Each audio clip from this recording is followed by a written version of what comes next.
반복되는 일상의 노선을 벗어나 타인의 교양에 올라타고 싶은 분들을 위해 준비했습니다. 본격 지식, 생각, 시선 투척 방송 개별 교양 환승센터 11회 사건편 지금 시작합니다.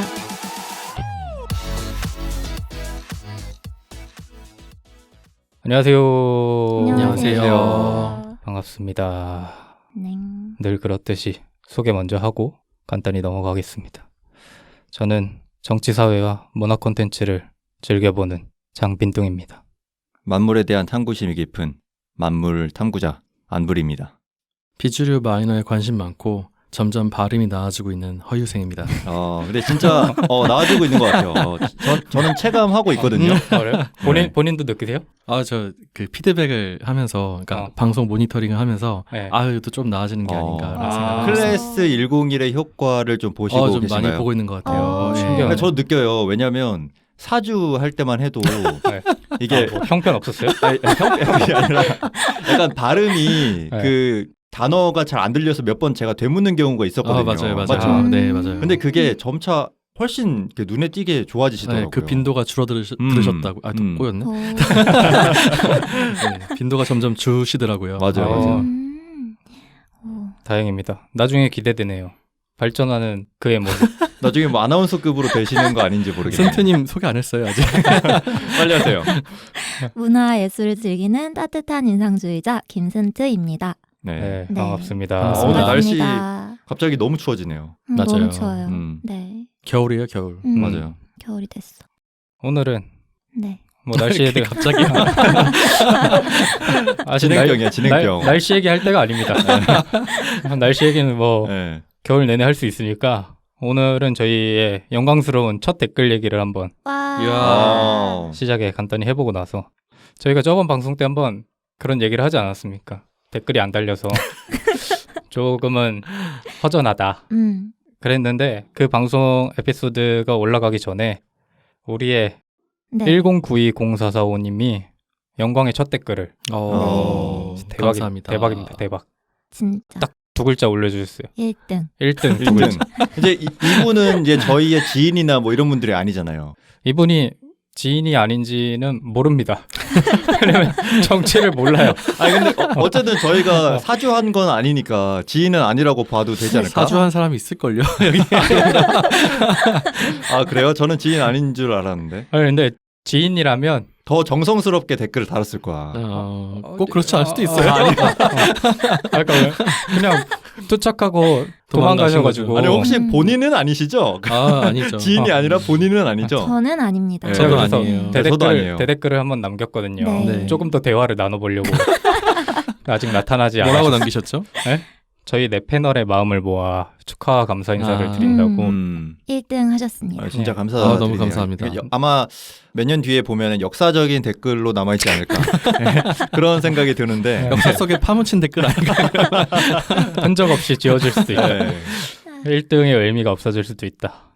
그리고 나서 이제 조금 있다가 달달달 보름님께서 네. 달달달 보름님께서 아주 긴 장문의 댓글을 달아주셨어요. 맞아요. 역시 1등이 이게 물꼬를 트니까 이게 계속 달아주시네요. 계속이라고 하기에는 그러기에는 아직은 너무 팩트 폭격이야. 너무 팩트로 승부해. 아직은 우리에게 달달달 보름님밖에 없다. 네.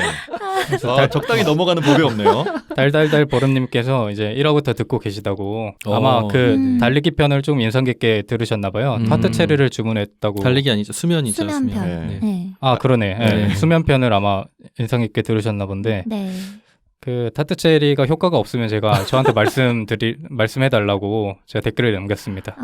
제가 대신 유승님한테 따질 거라서 조만간 저한테 따신다고요? 네, 본인이 추천하셨으니까 타트 체리 회사에 따져야 되는 거 아닙니까? 아마 조만간 대댓글을 달아주시지 않을까 네. 기대를 효과가 하고 있는데 있어놓건 달아주세요. 그리고 또 이제 달달달 보름님께서 주제 건의까지 해주셨어요. 뭐 건의하셨죠? 그 식재료와 관련된 것들을 한번 해주시면 좋을 것 같다고 했는데 안 그래도 제가 그 특집 논의를 할 때 몇 번 이제 음식에 대한 거를 한번 해봤으면 좋겠다라고 제안을 드렸던 적이 있는데 네. 아주 파묻혔었습니다. 그때 아무의 호응도 얻지 못하고. 얘기하신 적이 있나요? 네. 아 있어요? 기억이 안 나요. 그래서 저는 일일 일식을 하는 사람이라 예, 음식을 잘 모르거든요. 뭐 선식 이런 거 할까요?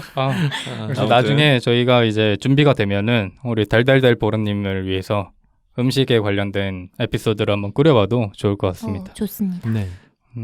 오늘은 이제 쓴뜨님께서 그 사건에 대한 또 다른 에피소드를 준비해 주셨는데 네. 네. 이번 에피소드에서 저는 우리나라 미술계가 웅성웅성했던 몇 가지 큰 사건 중에 하나인 조영남 대작 사건을 다뤄보려고 하는데요.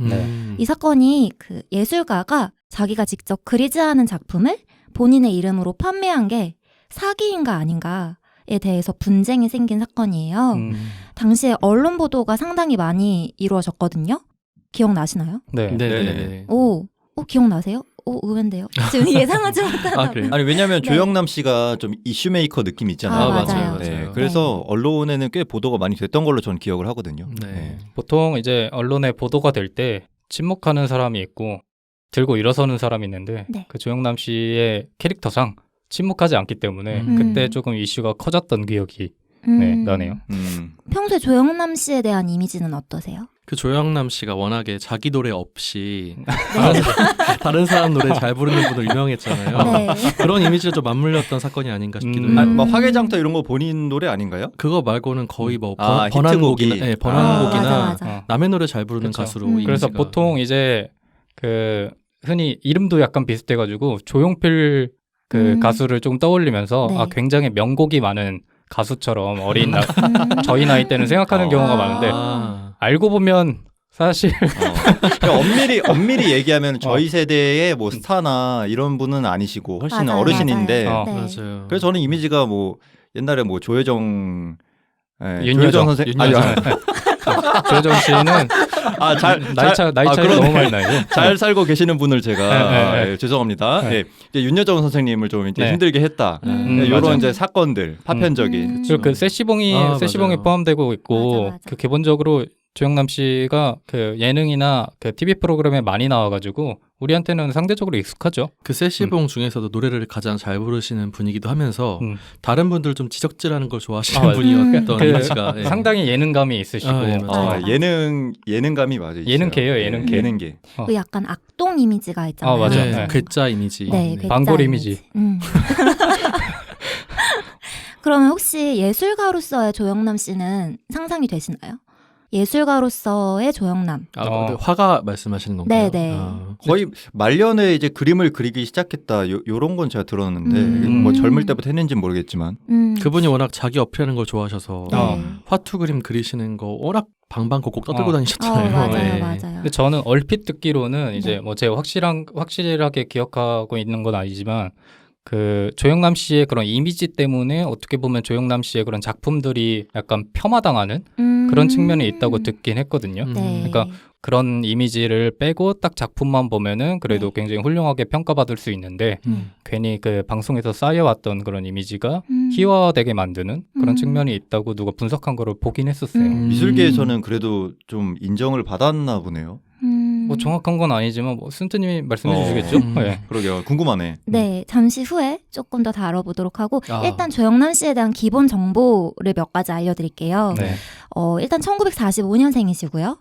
어. 부모님 이상의 세대네요. 그쵸. 저희로 네. 따지면. 네. 근데 되게 젊게 딱 느껴지지 않아요? 맞아요. 맞아요. 그 특유의 안경 쓰시고 청바지 입으시고. 45년생이시면 지금 연세가 어떻게 되시지? 잠깐만. 어, 거의 80이 거의 다 되셨네요. 네. 그러네. 그쵸. 광복되는 해에 태어나셨네요. 그러게요. 그러네요. 진짜 네. 그 생각하니까. 네, 그리고 성악과를 재학하시다가 맞아. 네, 신학대학의 학사를 취득하시고 어. 네, 그러니까 음악도 하시고 그리고 신학도 하셨고 미술 작업은 60년대부터 시작을 하셨어요. 상당히 오래된 거죠. 그래서 미술 작업은 60년대부터 시작을 하셨고 73년도에 첫 개인전을 하셨어요. 그러니까 미술을 장난으로 하시는 분은 아니신 것 같아요. 그리고 40여 회 이상의 전시회를 개최하신 이력이 있으신 엄연히 작가, 화가라고 불릴 만한 분이라고 저는 생각을 해요. 초기 작품은 오려 붙이는 콜라주 작품이 많아요. 콜라주 아시나요? 네네. 학창 시절에 그 잡지 같은 거 가져오라고 네. 선생님이 하시면 이미지 같은 거 오려 붙여가지고 작품 만드는 그 콜라주 작품이 많았고 그게 그때 이제 화투를 잘라붙이는 식으로 이용을 해서 작품을 많이 만드셨어요. 그리고 점차 회화 작품, 그리는 작품이 많아졌습니다. 근데 이 조영남 씨가 왜 화투 그림을 시작했냐라는 네. 인터뷰가 있어요. 왜 하필 화투를 그리냐라고 인터뷰를 했더니 1973년에 미국에 가 계셨대요. 그래서 뭘 그릴 건지 연구를 하다가 현대미술관을 돌아다녔는데 뭐 여러 가지 것들을 본 거죠. 풍경도 보고 꽃도 보고 추상도 보고 온갖 것들이 다 걸려있는 와중에 네. 교민들이 화투 치는 걸 보셨대요. 근데 뭐 화투를 재미로 치는 게 아니고 1박 2일, 뭐 2박 3일, 3박 4일 이렇게 날을 잡고 하우스야? 어떻게 나를 잡고 화투를 치죠? 잘못 보신 것 같은데 진짜 신기하네. 이상한 데 보신 것 같은데. 쳤대요. 좋은 게 아닌 것 같은데.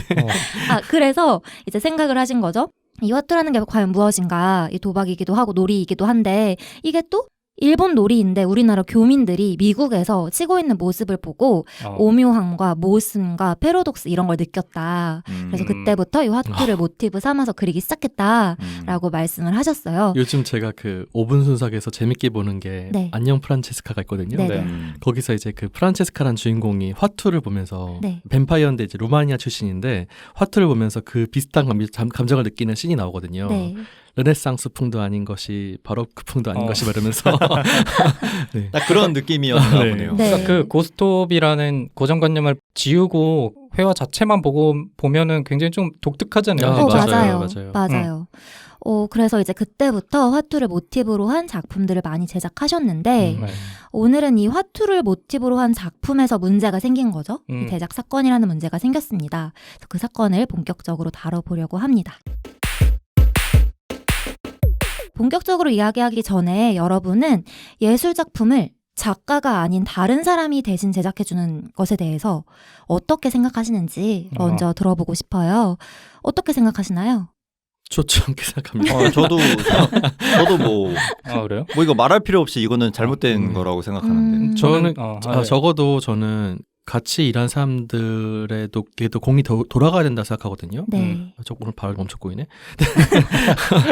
그러니까 팀으로 소개한다든지 뭐 이렇게 할 수 있잖아요. 충분히. 근데 그 공을 한 사람이 독식하는 것 자체가 썩 좋아 보이진 않은 것 같아요. 근데 뭐 문화 예술 쪽은 이런 일들이 뭐 미술이어서 좀 더 예민하게 제가 반응하는지 모르겠는데 근데 거의 비슷해요. 사실 뭐 방송이나 이런 쪽도 네. 뭐 CP 이름을 걸고 보통 프로그램이 나가잖아요. 네. 근데 그 알고 보면 이제 그 팀에 정말 많은 작가들과 편집을 하는 조연출들과 이런 사람들이 어떻게 보면 다 얽혀 있는 것들인데 네. 결국 뭐 수상을 하거나 이러면 그 CP가 대표로 나와서 이제 본인의 프로그램이라고 얘기를 하는 그런 그림들이 많이 펼쳐지잖아요. 네. 사람들도 이거는 그 사람 작품이다라고 생각을 하고 네. 뭐 이런 것도 뭐 큰 결에서 보면은 비슷하지 않을까 이런 생각이 들면서 갑자기 또 부정적인 생각이 조금 사라지네요. 근데 그럼에도 불구하고 프로그램이 잘 되면은 같이 참여했던 사람들이 커리어로 남잖아요. 이게. 그거는 맞죠. 예. 그건 네. 맞죠. 근데 그렇게 뭐 예를 들어서 어떤 유명한 작가의 어시스턴트로 참여했다라는 게 네. 그 개인한테는 엄청난 커리어가 되는 것 같지는 않게 보이거든요. 네. 미술 쪽은 또 그렇긴 하네요. 네. 근데 저는 좀 생각이 다른데 네. 그런 시선은 사실 우리 같은 일반인들이 하는 생각일 수 있겠다는 생각이 들거든요. 네. 어떤 시선? 그러니까 그들의 문화는 그런 게 예전부터 굉장히 많이 정착되어 왔기 때문에 방금 유생님이 말씀하신 것처럼 어떤 유명 작가의 어시스턴트로 참여했다는 그 경력이 우리의 눈에는 사실 별건 아닌 것처럼 느껴지고 그거를 알기가 어렵겠지만 그들의 문화권에 속해 있는 사람들은 딱 그 한마디만 들으면 얘가 이런 사람이구나 이런 경력이 있구나 하고 충분히 인정할 수 있지 않을까요? 아름아름 이렇게 또 알아줄 거다. 일단은 그런 생각이 들고 저 같은 경우에는 사실 이런 그런 시스템 자체가 방금 그 브런님이 말씀하신 것처럼 단순히 미술계에만 있다고는 생각을 하지 않아서 네. 이게 어떻게 보면 그런 어떤 작품을 만들 건 간에 이게 어쩔 수 없는 그 구조가 아닌가라는 생각이 들고 만약에 지금 일하고 계신 분들이 문제라고 생각을 하지 않으신다면 그렇게 우리가 문제 삼을 이유가 있을까라는 생각도 들긴 해요. 왜냐하면 그 웹툰 같은 경우도 굉장히 조금 웹툰이나 만화계 같은 경우도 그 작가라는 메인 작가라는 사람이 모든 그림을 다 그리기가 굉장히 어려운 게 사실이잖아요. 네. 그런 거를 어떻게 보면 극복하기 위해서 만들어진 시스템이 아닐까라는 생각이 들어서 마냥 이걸 부정적으로 볼 수 있을까라는 좀 의문이 들긴 합니다. 네. 근데 아까 말씀하신 그들만의 문화라는 거는 반대로 말하자면은 폐쇄적인 문화가 될 수 있다는 거를 담지하고 있는 거잖아요. 네. 그러면은 그 폐쇄성이라는 거는 상당히 안 좋은 측면을 많이 담보하고 있을 수 있을 것 같아요. 네. 예를 들어서 그 안에서 어떤 일이 일어나든 간에 이거 우리 문화야 하면서 그냥 덮고 넘어가자는 주의가 될 수도 있잖아요. 맞아요. 네, 그런 것들, 그런 위험성을 생각했는데 본다면은 네. 꼭 좋은 문화인가라는 건 한번 짚고 넘어가야 되지 않나 난 생각합니다. 오, 아주 흐뭇합니다. 제가 오늘 말하려고 한 그 쟁점들을 끝났나요? 쏙쏙 말씀하시고 계세요. 이제 끝내면 돼요? 고생하셨고. 아니요. 네. 여러분이 지금 약간 애매한 측면 있잖아요. 빈동님도 지금 말씀하시면서 그렇지 않나? 싶지 네네. 않으세요? 뭔가 명확한 이유나 아니 명확한 이 사고의 흐름에 대해서 네. 정리를 제가 오늘 한번 해드려 보도록 노력을 한번 해보겠습니다. 일단 사법적인 측면에서 이 사건은 작년에 판결이 완료됐어요. 유무죄가 갈렸어요. 네, 사법적으로는 이미 무죄로 판결이 완료됐습니다. 아, 네. 이게 근데 그 민사였나요? 형사였나요? 형사였습니다. 형사 사건이에요, 이게? 네, 검사가 수사를 한 형사 사건이고요.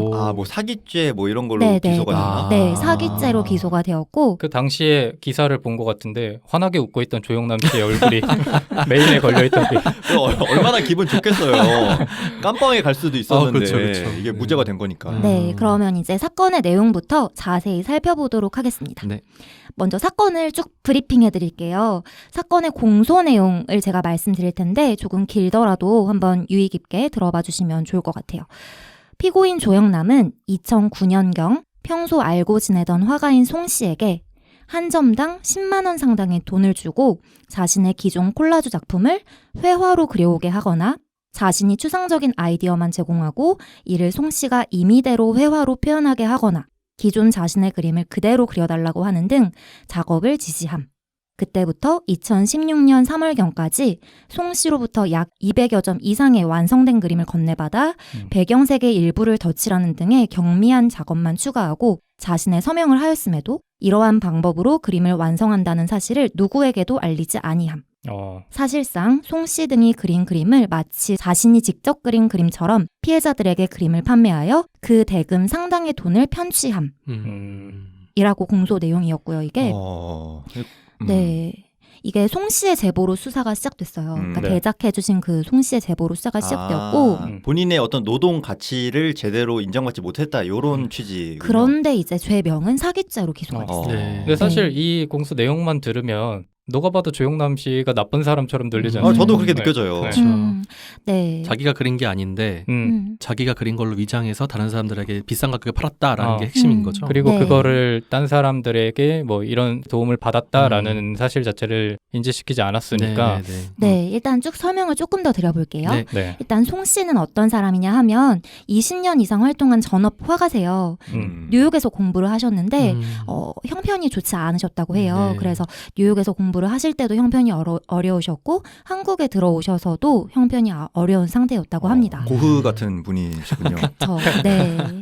이런 상황에서 작품의 90% 이상을 송 씨가 그렸다고 해요. 이제 조영남 씨는 어느 부분에 작업을 했냐면 마지막 붓터치. 그러니까 이제 이렇게 탁 마지막 하는 거. 그리고 물감 색을 굳이 조합하지 않아도 되는 흰 부분. 이거 완전히 진짜 사기 같은데 진짜로. 이거 뭐지? 그리고 본인의 서명 정도를 해서 마무리를 했다고 합니다. 이게 작품이 초기에 콜라주 작품이었다고 했잖아요. 근데 가면 갈수록 유화가 잘 팔렸다고 해요. 근데 이 유화는 송 씨의 그림이 많이 들어간 작품인 거죠. 그쵸. 네, 그러다 보니까 이제 송 씨한테 의뢰한 작품 수도 많아진 것 같고 유화가 팔리는 그 작품의 수도 많아졌던 것 같습니다. 작품은 평균 800만 원을 받고 구매자들에게 팔렸고요. 그리고 조영남 씨가 이 작품들을 판매해서 수입을 올린 금액은 이제 약 1억 5천여만 원 이상일 거라고 발표가 되었습니다. 그래서 2016년에 대작 사실이 공개돼서 이제 그때부터 언론이 떠들썩했어요. 맞아. 2017년에 1심이 선고가 되었는데 이때는 유죄였습니다. 그래서 징역 10개월과 집행유예 2년으로 판결이 났었고요. 네. 이때 2018년 1년 후에 이제 2심이 진행되어서 선고가 이루어졌는데 이때는 무죄로 판결이 됐고요. 2020년에 4년이 지난 2020년에 3심이 최종적으로 선고가 됐는데 이때 최종 무죄라고 판결이 되었습니다. 무죄로 판결한 이유를 이제 볼게요. 무죄로 판결이 왜 났냐를 보면 법원에서 송 씨는 기술적인 보조자에 불과하며 작품의 작가가 아니다. 바꿔 말하면 이 미술 작품의 작가는 엄연히 조영남 씨다. 라고 이야기했고요. 그리고 조영남 씨의 그림이라는 사실이 구매자들한테 반드시 필요한 정보냐? 라고 했을 때 그 단정하기 어렵다는 거예요. 그러니까 예를 들어서 우리가 가구를 사요. 네. 유명한 공방들이 있잖아요. 뭐 암브르의 네. 공방에 가서 샀어요. 근데 사실 암브르가 만든 게 아니에요. 암브르의 디자인으로 옆에 있던 사람 조수들이 만든 거예요. 근데 구매자들이 이걸 암브르가 직접 만들었다고 생각하고 사지 않잖아요. 하지만 암브르라는 공방의 브랜드를 보고 우리가 사는 거잖아요. 그런 것처럼 이 작품도 구매자들한테 이게 조영남의 그림이라는 사실이 꼭 필요한 정보인가? 그걸 단정하기가 어렵다는 거예요. 그 소비자들이 이게 조영남의 작품이라서 산 게 아니라 그냥 조영남이 그동안 해왔던 그런 브랜드의 일종으로 보고 샀다는 거예요? 어떻게 말하면 그렇게 말할 수 있겠죠? 아니 오히려 조영남의 작품이니까 누가 그렸는지는 상관없이 샀다는 얘기 아니에요? 그러니까 그럴 수 있겠죠. 조영남 이거는 조영남 브랜드니까 누가 그렸는지 상관없다. 그러니까 조영남 자체가 더 중요한. 네, 그거. 네네. 근데 그 가구 공방 얘기는 좀 공감이 안 가는 게 네네. 가구 공방의 어떤 브랜드 가치가 매겨지는 것 자체는 사실상 노동의 대가들이 전부 다 포함된 개념이잖아요. 그러니까 그 돈을 주고 샀을 때 그러면 그 열심히 가구를 조립한 사람들한테 돈이 뭐랄까 정당한 금액이 가게 돼 있게끔 설계가 돼 있잖아요. 네네. 기본적으로. 근데 사실 이거는 그렇게 보기 좀 어려운 부분이 있지 않나 생각도 그쵸. 들어요. 또 예술 작품이기 때문에 네. 또 다른 부분이 있을 것 같기는 하네요. 그분한테 얼마나 떼어줬는지가 쟁점이 되지 않을까요?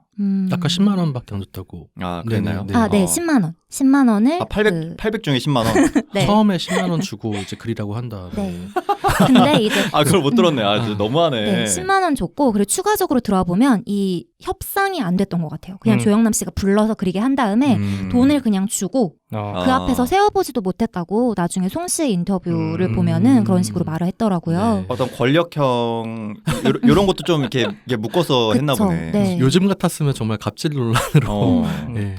그리고 또 하나 이제 부가해서 말씀을 드리면 구매자들이 송 씨가 제작에 관여했다는 사실을 알았다면 네. 작품을 구매하지 않았을까? 이 점도 명백하지 않았다는 거예요. 그러니까 안 왔을 거다라는 게 아니라 네. 그 확신할 수 없다라는 그쵸. 걸 계속 얘기하네요. 그렇죠. 확신할 수 그거 없다. 너무 근데 결과론적인 얘기 아닌가요? 이거 좀 일반 상식과 좀 동떨어진 판결이 아닌가 생각이 드네요. 그러면 생각해봐요. 네. 그 여러분들이 좋아하는 뭐 굳이 조영남 씨가 아니더라도 네. 작가가 있을 거잖아요. 네. 그 사람의 작품인데 뭐 90%를 다른 사람이 했대. 그 사실을 알 때 나는 그걸 살 수 있을까?를 생각해 보면 간단하지 않을까? 저는 살 것 같은데요. 그러니까 저는 가치가 확 떨어질 거라는 생각이 좀 드는데요. 저는 이거 좀 어렵긴 하다. 흥미진진합니다. 왜냐면 이게 막 토론의 여지가 막 네. 되게 많은데. 그러니까 네. 조영남 씨가 아무리 마지막에 붓터치 한 번을 하고 끝냈다고 해도 결국에 그 소비자의 입장에서는 조영남 씨의 약간 입김이 들어간 작품이다라고 저는 먼저 느껴질 것 같긴 해요. 그러니까 뭐 정확한 사실을 예를 들어서 송 씨가 99% 만들고 조영남 씨는 한 게 1%밖에 없다라는 사실을 네.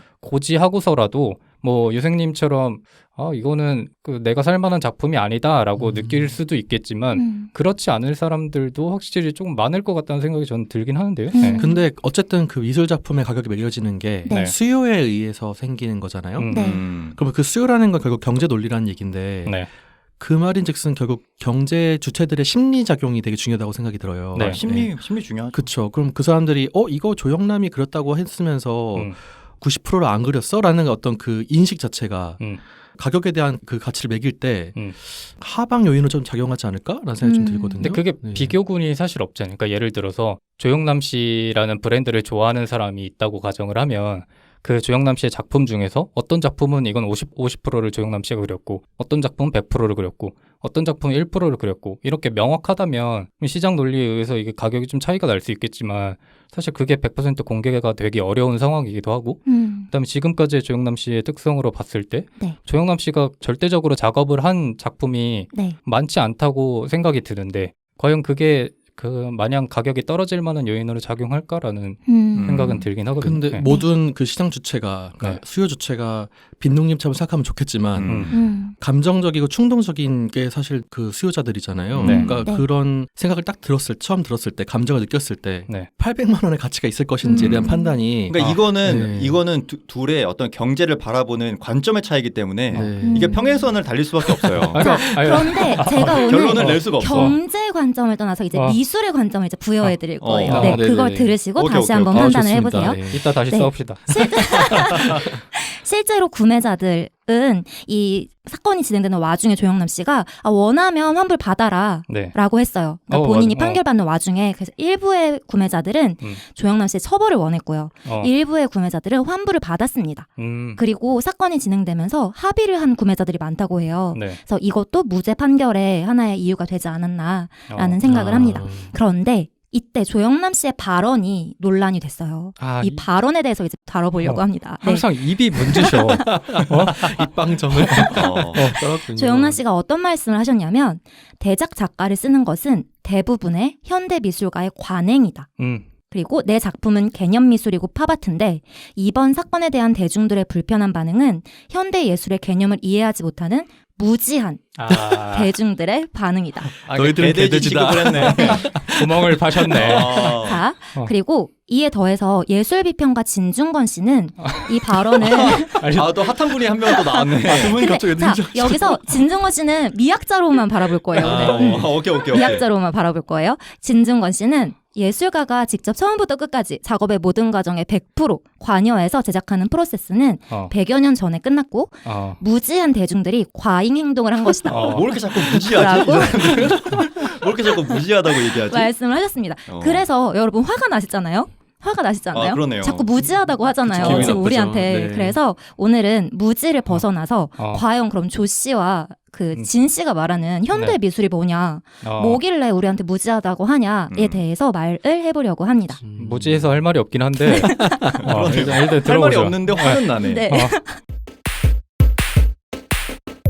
혹시 현대 미술을 감상하신 적이 있는지 있으신 분 계신가요? 저는 직접 보진 않았지만 네. 그 데미안 허스트 네. 유명하신 분이잖아요. 네네. 들어봤어. 그분 그 다이아몬드 박힌 해골 뭐 맞아요. 그거랑 상어 그다음에 뭐더라 그 무슨 팔이 막 있는 거 맞아요. 그거 예.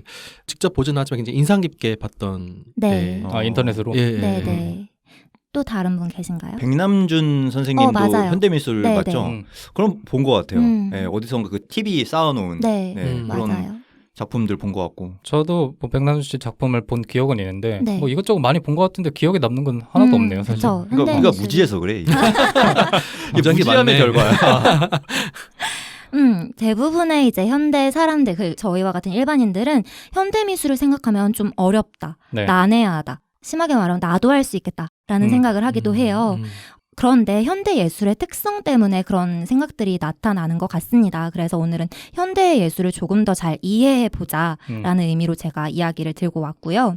현대 예술 얘기하기 전에 이제 현대 예술을 알기 위해서는 그럼 그 전의 예술이 어땠나에 대해서 간단하게 짚고 넘어가 보려고 합니다. 먼저 근현대로 들어오기 전에 고전 예술은 제가 저번에 고흐편 말씀드릴 때 잠시 이야기해드린 적이 있어요. 네. 중세시대 예술가들은 기술자와도 같았어요. 그래서 쉽게 생각하면 전문 기술을 가진 장인 그런 사람들이 이제 예술가다라고 생각하시면 돼요. 그래서 예술가는 어떤 주제를 나타내는 사람이다. 그리고 주어진 내용을 잘 보여주는 사람이다. 라고 생각하는 경향이 상당했습니다. 네. 그래서 테크닉이 중요했고요. 기술이 중요했어요. 그래서 붓터치의 섬세함, 정교함, 그리고 주어진 내용을 정확하고 사실적으로 묘사하는 그런 것들이 중요했습니다. 이때는 기술이었기 때문에 화가가 크게 부각되지 않았어요. 그래서 그게 소재나 주제가 정해졌기 때문에 그렇던 네, 거예요? 맞아요. 소재나 주제도 정해져 있었고 그리고 그림을 의뢰하는 사람이 있었기 때문에 그 의뢰자의 요구에 맞추어서 작품을 제작했던 거죠. 그런데 그 의뢰자들이 왕, 귀족, 그리고 성당이었기 때문에 네. 주제가 정해져 있었다고 생각하시면 편할 것 같습니다. 네, 이때 여러분이 알고 계시는 가장 예전 화가 이름 한번 말씀해 보시겠어요? 레오나르도 다빈치, 네. 네, 또요? 미켈란젤로, 네, 또요? 고흐. 도나텔로. 지금 말씀하시는 화가들이 중세시대 화가는 없습니다. 그러니까 그래요? 여러분들이 알고 계시는 화가는 대부분 르네상스? 중세 이후 르네상스부터 이제 화가의 이름이 부각되기 시작했다고 생각하면 편하실 것 같아요. 네. 이때 나온 말이 마스터예요. 마에스터.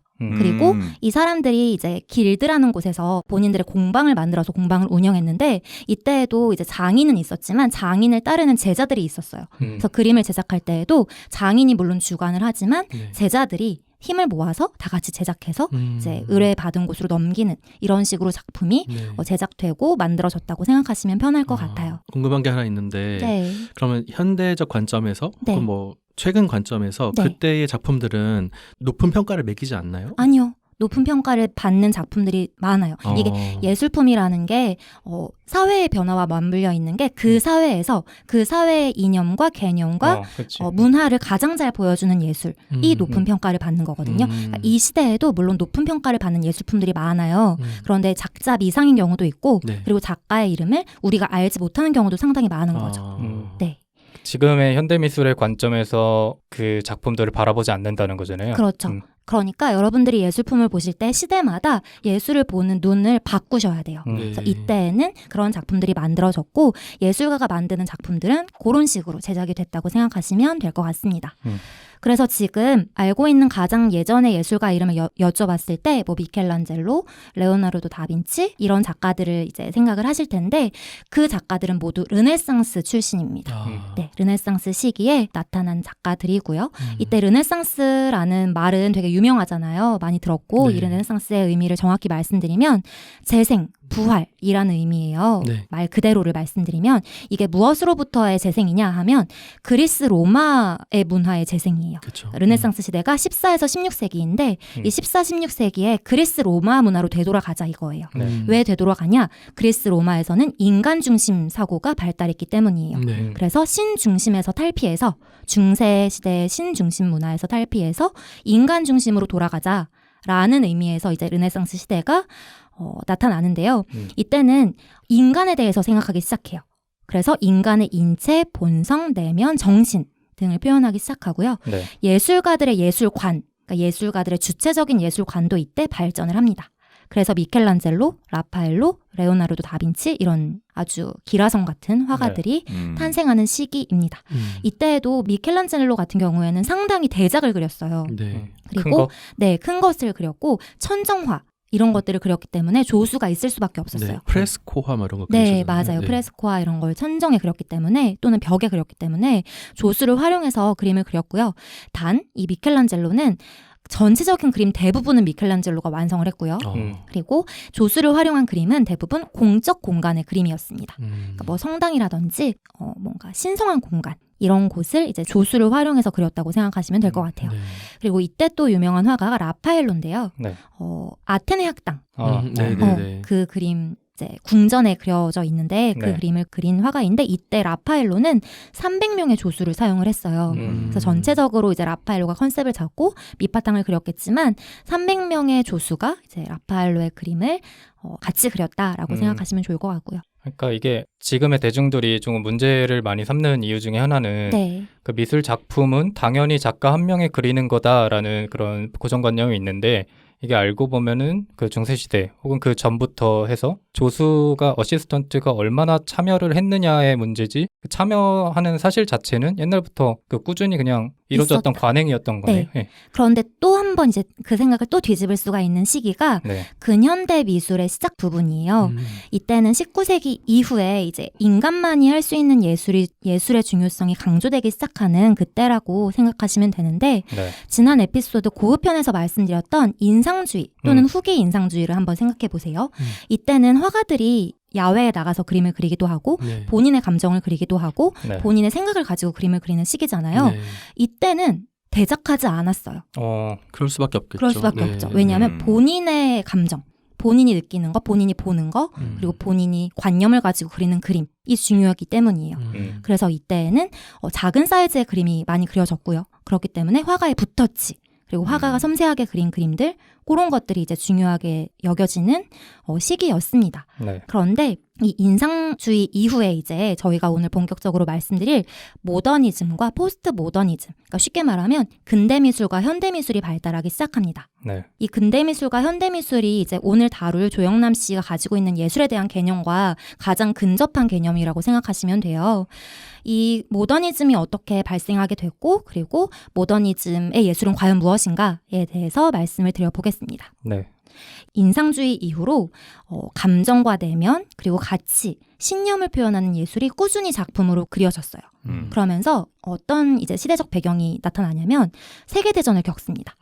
1차 세계대전 그리고 2차 세계대전을 겪으면서 예술가뿐만이 아니고 그 시대를 살고 있던 사람들은 근원적인 물음을 가지기 시작해요. 어떤 물음을 가지기 시작하냐면 인간이란 무엇인가?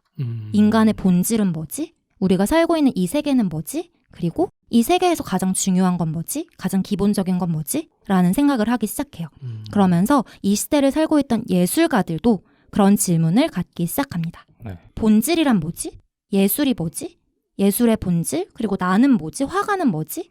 이런 질문들을 갖기 시작하는 거예요. 철학적으로 들어가는구나. 네. 그런 생각을 할 수밖에 없었던 시기인 것 같아요. 맞아요. 네, 인류 네. 역사상 뭐 가장 네. 바닥을 친 시기이기도 하고. 네. 그래서 이런 근원적인 물음이 커지는 와중에 이제 화가들은 생각합니다. 아, 미술이라는 게 이전 시기에는 대부분 모사를 했어요. 네. 풍경에 대한 모사, 인물에 대한 모사, 대부분 모사를 했단 말이에요. 그런데 이 모사라는 게 과연 예술의 본질인가? 를 생각하기 시작한 거예요. 아니다. 미술은 평면의 예술이다. 2차원의 예술이다. 왜냐하면 모사라고 하면 3차원이잖아요. 예. 3차원을 최대한 가깝게 표현하려고 한 게 이 전 시기의 예술이었다면 네. 이제 이때부터는 예술가들이 가장 근원적인 예술은 그런 3차원의 입체를 모사하는 게 아니라 2차원의 평면에 가장 완벽하게 예술을 표현하는 것이 미술의 본질이다. 회화의 본질이다. 라고 생각한 거예요. 그러면 뭐 그린다는 거의 중요성을 더 일깨웠다 뭐 이런 그렇죠. 얘기인가요? 네, 지금 제가 말씀드리는 부분은 조각을 제외하고 회화 부분을 말씀드리는 네, 네. 거예요. 그래서 회화를 그리던 작가들이 그럼 가장 기본적으로 2차원에 가장 완벽하게 나타낼 수 있는 예술이 뭐지? 라고 했을 때 뭘 것 같으세요? 회화. 회화 중에 어떤 요소일 것 같으세요? 요소가 뭐가 있지? 무지함의 결과. 무지해서. 드로잉. 맞아요. 맞아요? 드로잉 선. 선. 또요? 면. 면. 맞아요. 점. 네. 점선 면. 이야말로 가장 근원적인 회화의 본질이 아닌가라고 생각한 거예요. 그럼 그때 추상화가 나온 건가요? 맞습니다. 그래서 이 점과 선과 면을 이용해서 일종의 규칙을 만들어내고 질서를 만들어내고 회화를 만들어내는 것이 정말 진정한 미술이 아닌가라는 생각을 하기 시작한 거예요.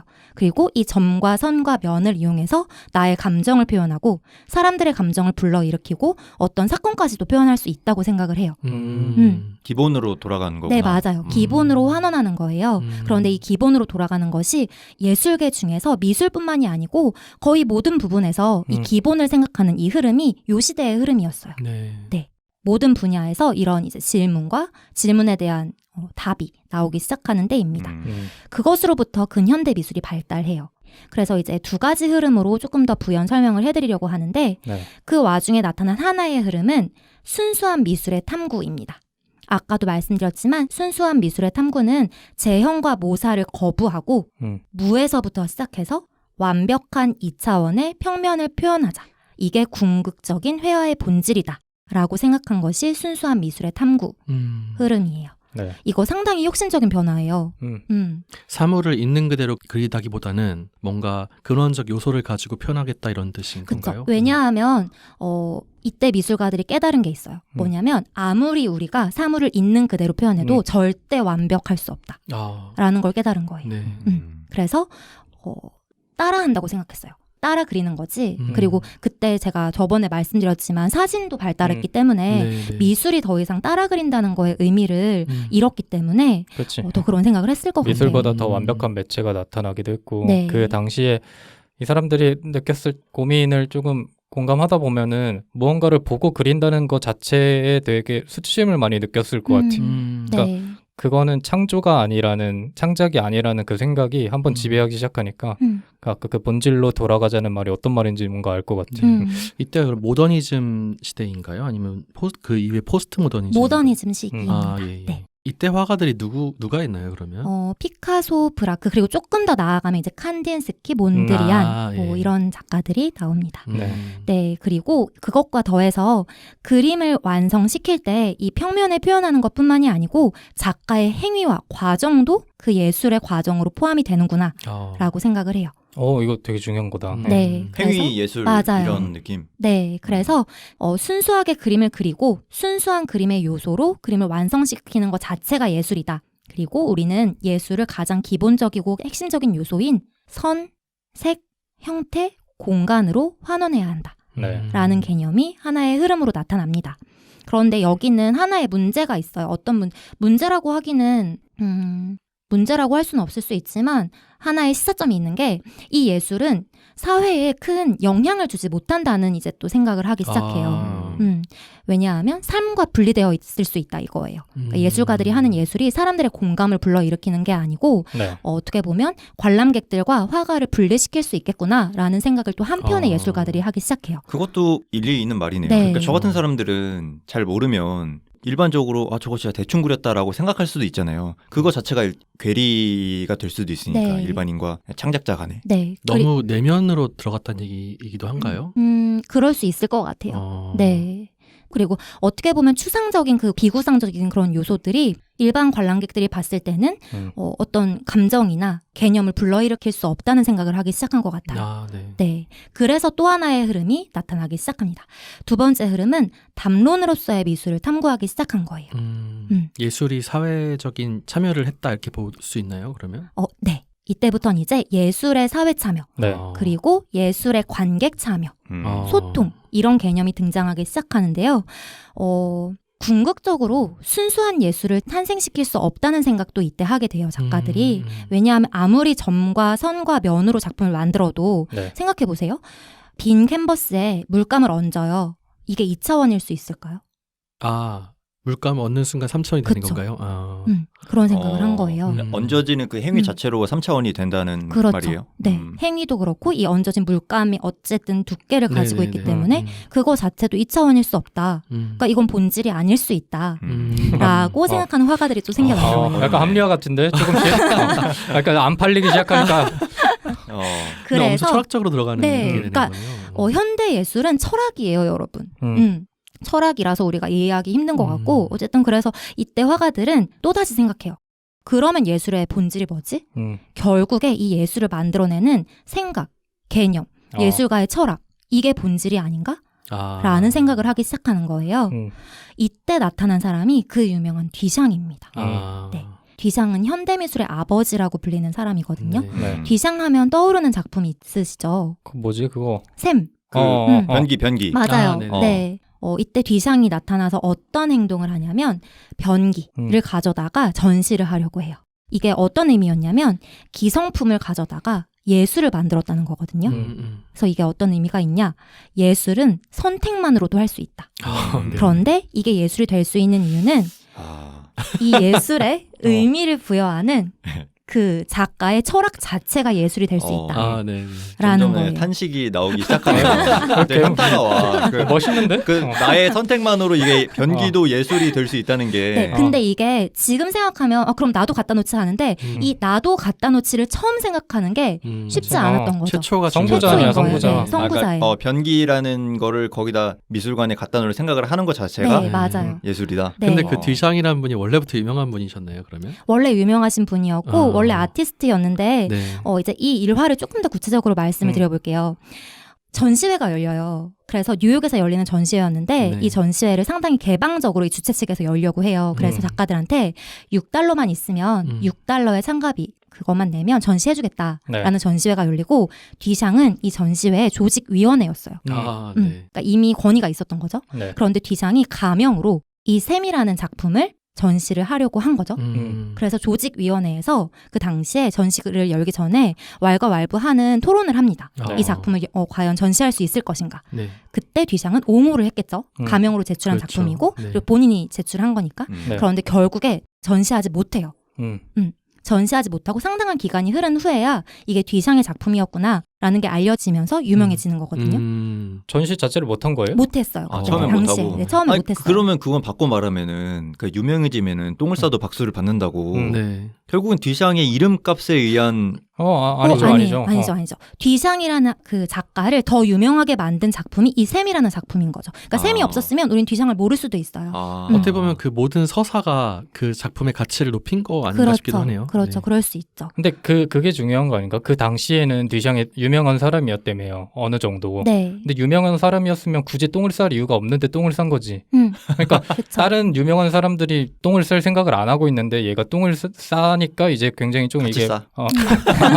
근데 명이 싸니까 이제 다 같이. 그 생각 자체가 굉장히 중요한 거죠. 맞아요. 물론 그 최초에 생각해내신 그 개념 자체는 훌륭하긴 한데 네. 결국 초반에는 그 뒤샹이라 이름이 없이는 안 받아들여졌다는 거잖아요. 그러니까 제가 네, 말하고 네. 싶은 게 이제 가명으로 냈을 때는 부결이 됐다면서요. 네. 그러니까 그거에 주목하고 싶은 거지. 근데 마지막에 이제 뒤샹이라 이름이 딱 드러나면은 그 작품 가치는 그 이야기 스토리를 더 타고 높은 가치가 되는 게 아닌가 싶기도 하거든요. 그런데 현대미술에서 작가의 철학의 흐름 이게 무시할 수 없는 부분이거든요. 그러니까 지금 말씀하시는 그 부분이 현대미술의 한 흐름이에요. 그러니까 작가가 가지고 있는 철학 그리고 그 작가가 왜 이런 작품을 냈지? 말하려고 하는 게 뭐지? 그럼 여태까지 이 작가는 어떤 작품을 해왔지? 그렇죠. 네, 그 흐름. 그것도 현대 미술의 하나거든요. 그러니까 이름값이다라고 하는 게 어쨌든 그 이름에 담겨 있는 네. 그 작가의 철학이 있잖아요. 그쵸. 그래서 이 작품이 더 유명해질 수 있는 거라고 저는 생각을 그쵸. 하거든요. 그래서 지금 빈동님과 유생님이 토론하시는 이 것을 뒤샹이 원했어요. 그래서 사람들이 이때부터 그럼 과연 작품이 뭐야? 미술이 뭐야? 라고 생각하기 시작한 거예요. 이 논란으로부터 개념 미술, 아까 조영남 씨가 말했던 개념 미술이 시작이 됩니다. 그래서 이 현대미술에서는 아이디어와 개념, 추상적인 이미지들이 더 중요해져요. 그러니까 기존의 틀이 중요하지 않고 오히려 거부합니다. 네. 기존의 틀을 거부하고 새로운 아이디어, 새로운 개념을 잘 담아낼 수 있는 수단이라면 어떤 수단이든 받아들여질 수 있는 것이 현대미술이에요. 그래서 난해할 수 있는 거고 그래서 괴상망측한 작품들도 나올 수 있는 거예요. 이때 개념미술이라는 개념을 제가 잠깐 말씀드렸는데 조금 구체적으로 말씀을 드리면 작품에 관여한 개념이나 아이디어가 전통적인 미적, 기술적, 물질적 문제보다 우선하는 예술이에요. 그래서 메시지, 철학, 아이디어, 깨달음, 그리고 개인의 생각, 내면 이런 것들이 우선시 됩니다. 네. 그러니까 결과보다는 그 제작의 과정과 동기 그리고 그 작품에 부여된 메시지가 중요해지는 거예요. 이때 중요한 건 이 예술 작품이 어떤 화두를 던질 수 있어야 돼요. 그리고 대중의 참여를 이끌 수 있어야 되고 그리고 점점 이제 현대 미술로 갈수록 소통을 중요하게 생각하거든요. 그래서 이제 관객과 작가와의 소통, 작가의 철학과 관객과 사회와의 소통 이런 것들이 중요해지는 예술이 개념 미술이라고 생각하시면 돼요. 그래서 여러분들이 난해하다고 느끼실 수가 있는 게 우리는 고전적인 예술을 보는 관점에 아직 머물러 있는 일반 맞아요. 사람들이 많아요. 왜냐하면 우리나라 교육에서는 미술을 다룰 때 고전 예술을 위주로 다루거든요. 네. 그렇다 보니까 미학적인 관점으로만 바라보는 경향이 커요. 작품의 완성도, 그리고 색감, 그리고 정교함, 섬세함 이런 기준으로 바라보던 관점이 많은데 이제 현대미술 쪽으로 오다 보면 여러분이 작품을 바라볼 때 그 작품에 담긴 철학, 개념 이런 걸 위주로 바라봐야 되는 거죠. 근데 네. 이게 중요한 게 이렇게 하는 과정이 어떻게 보면 아까도 계속 말씀해 주셨지만 철학적인 관점이에요. 그렇기 때문에 어렵기도 하고요. 그런데 저희가 영화를 볼 때 대중 영화를 즐기기도 하지만 그런 뭔가 예술적인 영화들은 공부를 하면서 보잖아요. 네. 미술도 마찬가지인 거예요. 그러니까 현대 미술을 조금 더 잘 보려면 어느 정도의 공부하는 노력도 필요하다. 그러니까 현대미술 요새 가격 비싼 것들 보면은 사람들이 막 무지성 댓글을 달 때 이제 네. 저게 무슨 저러냐. 네. 그럼 나도 찍을 수 있겠다 점이나 선을 네. 이러는데 이제 그거를 직접 이제 좋아하고 가격을 보고도 이제 구매를 하는 사람들은 그 작가의 철학과 인생을 사는 거나 다름없는 거잖아요. 맞아요. 네, 그렇습니다. 그래서 작품을 보는 안경을 바꾸어 끼셔야 하고요. 그렇기 때문에 이 예술의 가치를 객관적으로 측정하기가 상당히 어려워요. 그러면 이제 생기는 질문이 있으시죠. 그럼 다 예술이냐? 다 예술일까요? 뭘 하든 다 예술이냐? 그러니까 내가 점 찍는 것도 예술이라고 볼 수 있냐? 빈둥님이 캔버스에 점 찍어요. 예술이라고 볼 수 있을까요? 근데 그거는 아까 말씀하셨다시피 작가의 철학이라는 건 그냥 한 작품으로 이렇게 갑자기 뜬금없이 나타난 쌓이는 것도 아니고 그 작가가 지금까지 걸어온 길이나 아니면 지금까지 해온 작품들이 다 이렇게 통합적으로 영향을 받아서 작품이 그 가치를 평가받는 건데 예를 들어서 그게 전혀 없는 저 같은 사람이 아무리 그 김한기 씨나 막 이완 씨 같은 경우 그 그림을 흉내낸다고 해도 가치는 평가받기가 어렵겠죠. 오, 네. 정확하셨어요. 그러니까 빈둥님이 점 하나 찍어도 이건 자신만의 예술이라고 인정을 받거든요. 근데 이게 이제 사회적으로 통용받아서 인정받는 예술이냐라고 했을 때 그건 이제 빈둥님이 방금 말씀해주신 것처럼 예술가가 여태까지 쌓아왔던 철학 그리고 지금까지 해왔던 작품 활동 그것을 보면서 이제 판단을 받는 거예요. 네. 그래서 예술가 스스로의 철학뿐만이 아니고 미술계의 인정, 그리고 관람객의 인정, 그리고 시대의 인정까지 받아야 이제 예술이다라고 말할 수가 있는 거죠. 일종의 개인 브랜딩이네요. 그 개념이 현대 미술에도 중요해요. 그걸 잘 이용해 먹는 사람이 핫하게 떠오르기도 합니다. 현대 미술에서. 네. 이용해 먹는다는 말씀이 참 되게 근데 진짜 하지만 얘기- 맞는 얘기죠. 맞아요. 영리한 거지. 네, 영리한 그렇죠, 거예요. 요즘에 맞아요. 모든 뭐 미디어나 아니면 뭐 심지어 커머스 이런 데까지도 개인 네. 브랜딩이 돼 있는 사람들이 다 먹는 그런 맞아요, 구조잖아요. 맞아요. 네. 네.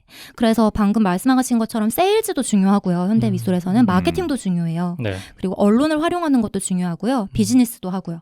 그러니까 화가가 비즈니스도 하는 거죠. 그렇기 때문에 어떻게 보면 한편으로는 비판이 있을 수밖에 없어요. 비난이 있을 수밖에 없고요. 그런 측면이 있는 예술입니다. 현대 미술. 그 모든 일련의 활동을 전부 다 예술로 범주화시키는 건가요? 그러면? 일련의 그러니까 마케팅이나 이런 이런 것들도 것도 전부 다 합쳐가지고 그 작가가 하고자 하는 예술, 예를 들어서 앤디 워홀은 상업예술을 이제 대중예술로 끌어들여 왔어요. 네. 그런 부분에 있어서는 앤디 워홀이 비즈니스하는 면 그리고 뭔가 마케팅하는 면도 예술의 일부분이 될 수 있겠지만 네. 근데 본인의 철학이 그런 상업적인 면과는 다 있지 않는데 비즈니스를 한다거나 뭔가 마케팅만으로 본인의 작품을 홍보한다거나 이런 것은 비난받죠.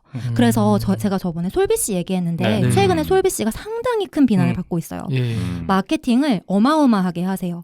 그런데 그게 솔비 씨의 철학이 완전히 구축되지 않은 상태에서 마케팅으로 이제 본인의 작품을 홍보하는 게 커지다 보니까 큰 비판을 받고 있거든요. 지금의 그 시장 특성상 사실 이거를 진짜 예술 작품으로 구매하는 게 아니라 이게 하나의 재테크 수단으로 구매하는 사람들도 많기 때문에 네. 사실은 아직까지는 그런 마케팅에 좀 치중된 작가들의 작품이 그렇지 않은 예술적으로 치중된 작품들과 크게 구별지어 보이지는 않는데 네. 이게 나중에 어느 정도 대중의 조금 그 트렌드가 바뀌고 지식이 쌓이다 보면 당연히 이게 구별짓는 시대가 오겠죠. 그런 시기가 도래하다 보니까 지금 방금 말씀하신 것처럼 솔비 씨 같은 경우가 어느 정도 비판을 받기 시작하고 있는 것 같고. 네, 맞습니다. 바꿔 말하면 현대예술은 평론가들이라든지 대중의 어떤 평가에 의존하고 있다고 봐도 되는 건가요? 그러면? 그런데 제일 중요한 건 어쨌든 작가의 철학이에요. 그 작가 철학이 그래도 어쨌든 간에 평론가나 네. 대중에게 어필을 해야 되는 부분이잖아요. 맞아요. 네. 네.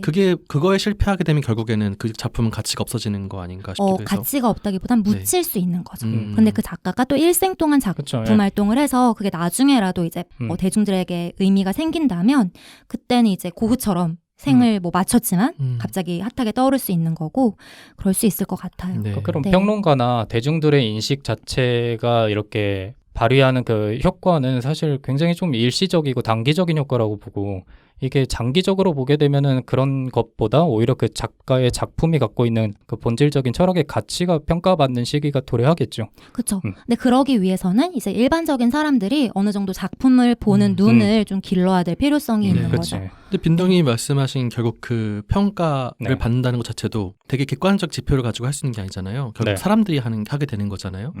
어쨌든 그러면 결국에는 대중 의존적인 게 될 수밖에 없지 않나 생각도 좀 들거든요. 어느 정도 의존하는 측면도 있는데 이게 네. 어쨌든 대중의 흐름이라는 게 시대의 흐름에 맞춰서 대중이 흘러가는 거잖아요. 네네. 그러니까 대중의 시선이라고 해서 그걸 무작정 대중의 시선이기 때문에 이 작품의 가치는 대중들이 결정하냐. 근데 대중은 알고 보면 그 시대를 대표하는 사람들이에요. 그러니까 시대의 흐름에 따라서 살아남는 작품들은 시대를 대표하는 작품으로 남을 수 있다고 저는 생각을 합니다. 제가 이제 무지한 소리를 했군요. 제가. 아닙니다. 아니요. 되게 중요한 말씀을 해주셨어요. 근데 너무 앞으로 사후에 어떤 그 고흐 같은 사례 같이 네. 인정받는 사례가 앞으로도 있을까를 생각해 보면은 이제는 좀 쉽지 않을 것 같은 생각도 그럴 들어요. 수 있어요. 맞아요. 왜냐면 너무 많은 그 미디어나 뭐 작품에 홍수가 일어나고 있고 네. 네. 그 당시에 인정을 받지 못한다면은 그 다음 세대에 인정받기는 더 어려울 거다. 왜냐면 그 홍수에 묻혀서 그냥 떠내려가 버릴 것 같거든요. 네, 그럴 수 있겠네요. 네. 그리고 이런 상황의 현대 미술에서 직접 작품 제작에 참여하지 않은 현대 예술 작가들은 당연히 많습니다. 제가 왜 당연이라고 말씀드리냐면 네. 아까 뒤샹이 말했죠. 중요한 건 수단이 아니라 목적이다 라고 말했기 때문에 작가의 철학을 완성시킬 수 있는 작품을 완성시킬 때 본인이 관여하지 않는 경우들이 있고 그리고 조수를 이용해서 작품의 대부분을 완성시키는 경우들이 많아요. 작가를 예로 들어서 말씀드리면 앤디 워홀 같은 경우에는 네. 팩토리라는 작업실이 있었어요. 네. 공장이죠. 아. 실제로 공장 같았어요.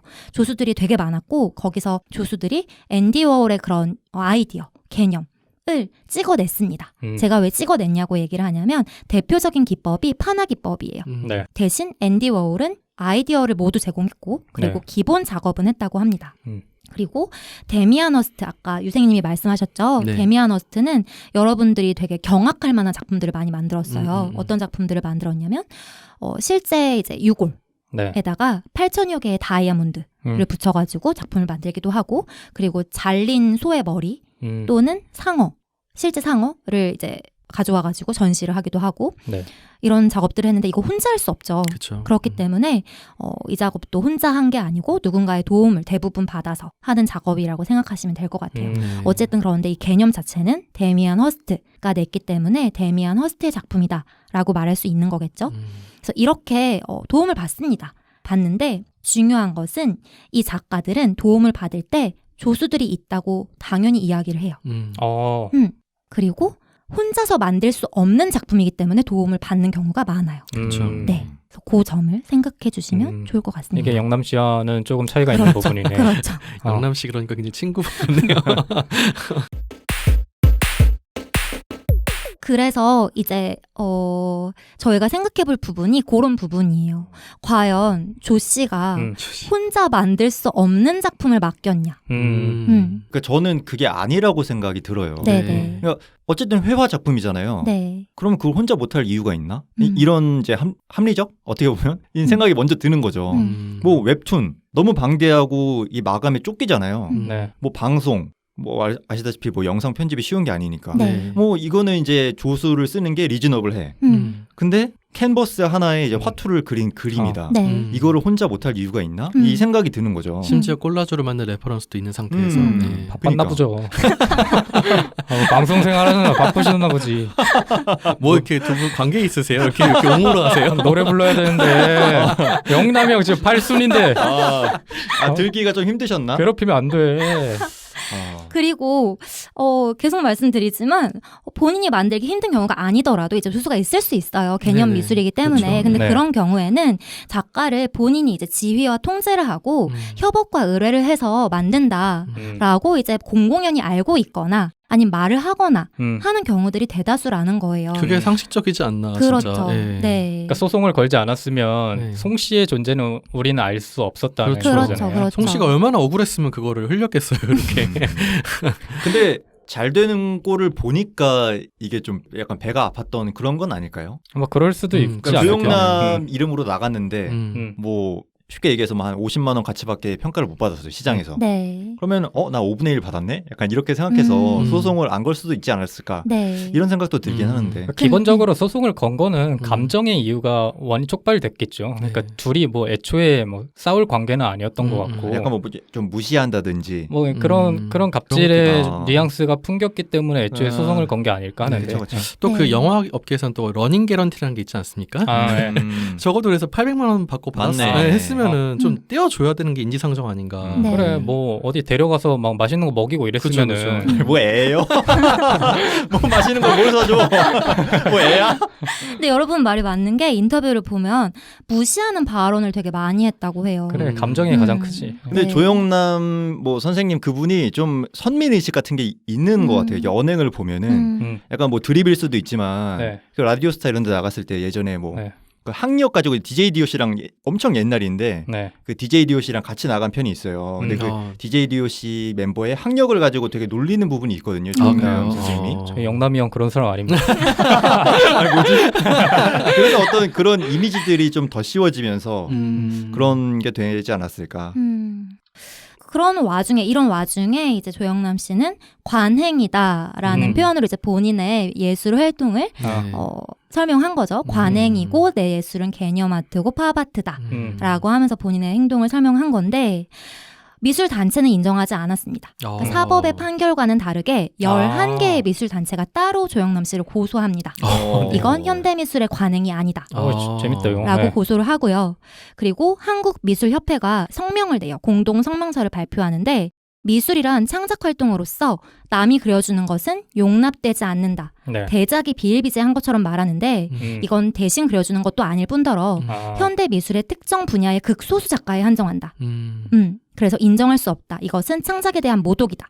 그리고 남이 그린 그림에 본인이 사인만 하고 팔아먹은 행위가 기망행위이고 사기행각이다라고 상당히 강하게 비판을 해요. 네, 그래서 사법부의 판결과는 다르게 이제 미술 단체에서는 조영남 씨의 작품 활동에 대해서 인정할 수 없다는 성명서를 발표하기도 했습니다. 승트님은 어떻게 생각하시나요? 혹시 저는 이거에 사실 조영남 씨의 철학에 설득당하지 못했어요. 대해서? 그 화투의 상징성과 네. 그리고 본인이 그런 개념 미술이라고 하는데 그 개념에 대해서 설득당하지 못했거든요. 네. 그래서 조영남 씨가 지금 하고 있는 작품 활동의 행위는 자기만족이다라고 저는 생각을 해요. 그래서 저도 인정하지 못하는 바입니다. 근데 네. 이게 만약 조영남 이거는 저는 조영남 씨의 개인 브랜딩의 실패라고 생각을 해요. 만약에 네. 앤디 워홀이 이렇게 했으면 네. 사람들이 인정했을 것 같거든 느낌이. 네. 앤디 워홀 이렇게 할까요? 이렇게 안 할 것 같은데. 아니 그러니까 만약에 했다고 하면은 이 그 조영남이라는 브랜딩이 사람들한테 좀 부정적으로 인식이 돼 있기 때문에 이 사람이 사기를 친 거다라고 인식을 했을 수도 있겠다. 네. 그러면 결국에는 그 작가가 어떤 삶을 살아왔느냐도 전부 다 그러니까요. 그렇죠. 가치에 맞아요. 매겨지네요. 뭐 철학의 네. 그 쌓임의 결과잖아요. 그쵸. 네, 맞아요. 실제로 앤디 워홀도 작품 활동 초기에 비판을 많이 받았어요. 왜냐하면 앤디 워홀이 그냥 상업을 이용한 예술을 한 게 아니고 초기에는 디자이너였어요. 구두 디자인도 하고 여러 디자인 활동을 하다가 이제 예술가가 된 건데 그러다 보니까 앤디 워홀이 처음에 이제 상업을 이용한 대중예술을 예술계로 가져오겠다라고 했을 때 무슨 그런 예술이 다 있냐. 나도 찍어내겠다. 이런 식으로 비판을 많이 받았거든요. 그러니까 이게 제가 지금 저는 조영남 씨를 인정할 수 없지만 시간이 지나서 시대의 흐름에 따라 또는 사람들 대중의 판단에 따라 조영남 씨의 예술이 진짜 예술로 인정받을 수 있냐 없냐는 조금 더 지나봐야 알 수 있는 거라고도 할 수 있을 것 네. 같아요. 화투가 오징어 게임 같은 거에 한번 이제 노출이 되게 되면 한번 떡상하는 시기가 올 겁니다. 영남갓 이러면서. 그럴 수 있어요. 그러면 진짜 현대 예술계에 족적을 남기는 예술가로 남을 수도 있는 거죠. 근데 이게 네. 법정의 판단은 사실 100% 이게 문제가 돼야만 이렇게 처벌을 내릴 수 있는 거잖아요. 근데 네. 그런 측면에서 볼 때는 굉장히 조금 애매한 측면이 있다는 점에서 이렇게 무죄가 판결된 거는 사실 어느 정도 이해가 가기는 하는데, 그러니까 그거죠. 약간은 그 조영남 씨의 행위 자체가 법적으로는 문제가 되지 않지만 도의적으로는 굉장히 좀 문제가 되는 행위라서 아마 그 법원의 판결과 미술계의 판단이 조금 다르지 않았나. 그래서 사람들이 얘기하는 게 이게 사기죄가 아니고 네. 만약에 그 송 씨가 노동착취법에 걸리는 그 노동법에 걸리는 노동착취로 이제 제기를 했으면 네. 인정이 됐을 수도 있다라고 말들을 많이 하더라고요. 왜냐하면 10만 원이라는 돈은 너무 적은 돈이거든요. 그렇죠. 네, 그 노력에 비해서. 그래서 사기죄로는 사법부에서는 판결이 무죄로 나는 게 어떻게 보면 맞는데 노동법적인 측면에서 보면 조영남 씨가 너무했다라는 의견도 많았습니다. 너무했다는 말이 맞아요. 맞는 것 같아요. 조영남 씨 돈 좀 더 쓰시지, 지갑 좀 여시지, 참 안타깝네요. 네, 그래서 저는 여기까지 준비를 했고요. 네. 네, 마무리 해볼까요? 네. 급마무리하는. 네. 결국 그래서 영남이 형은 네. 잘못한 거예요? 아니에요? 모른다. 판단을 해볼까요? 모른다. 빈둥님 어떻게 생각하세요? 저는 얘기를 나눠보고 이제. 잘못했다라기보다는 네. 어리석었다 정도.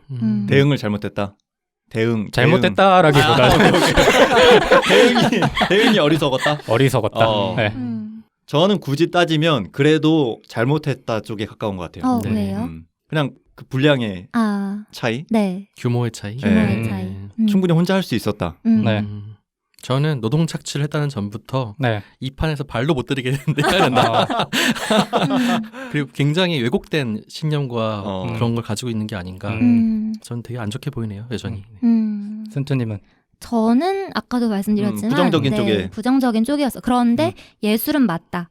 그가 하고 있는 것은 예술은 맞으나 예술을 구현해내는 방법이 잘못되었다. 저는 명백히 잘못됐다고 생각합니다. 나중에 영남이 형이 들으시면 네. 들을 리가 있나요? 나는 옹호했으니까 용돈 좀 달라 그래요. 아니 한번 나와주시면 좋을 것 같아요. 5만 원만 주셔도 더 강력하게 어필하겠다. 아무튼 네. 네. 어쨌든 좋은 주제였네요. 오늘 조영남 씨 대격 사건을 통해서 현대 미술을 아주 맛보기만 네. 다음에 기회가 된다면 조금 더 자세히 다루어 보기로 하고 네. 아주 맛보기로 네. 이야기해보는 시간을 가졌습니다. 네. 고생하셨고 오늘 오늘 좀 여러모로 얘기를 많이 했지만 송 씨와 영남이 형 둘 다 나이가 어느 정도 있으시니까 건강하셨으면 뭐 이런 생각도 들고. 아니 그러면서 왜 영남의 형이라 그래요? 아니 뭐 형님은 맞긴 한데 건강하시길 존중하면서 갑자기 영남의 형이라고 하니까. 영남 씨도 뭐 앞으로는 조금 유하게 조금 뭐 시대상에 맞는 행동을 조금 해주셨으면 좋겠다. 예전에 세시봉 때 생각하지 말고 지금 이제 사람들이 뭘 좋아하는지를 알고 뭘 안 좋아하는지를 알면 조금 현대 미술에 그래도 어느 정도 영향을 더 줄 수 있지 않을까 뭐 기대를 해보면서 오늘 고생 많으셨고 다음은 이제 유승님께서 네. 또 다른 사건으로 이제 찾아오는 걸로 알고 있겠습니다. 네. 고생하셨습니다. 수고하셨습니다. 감사합니다.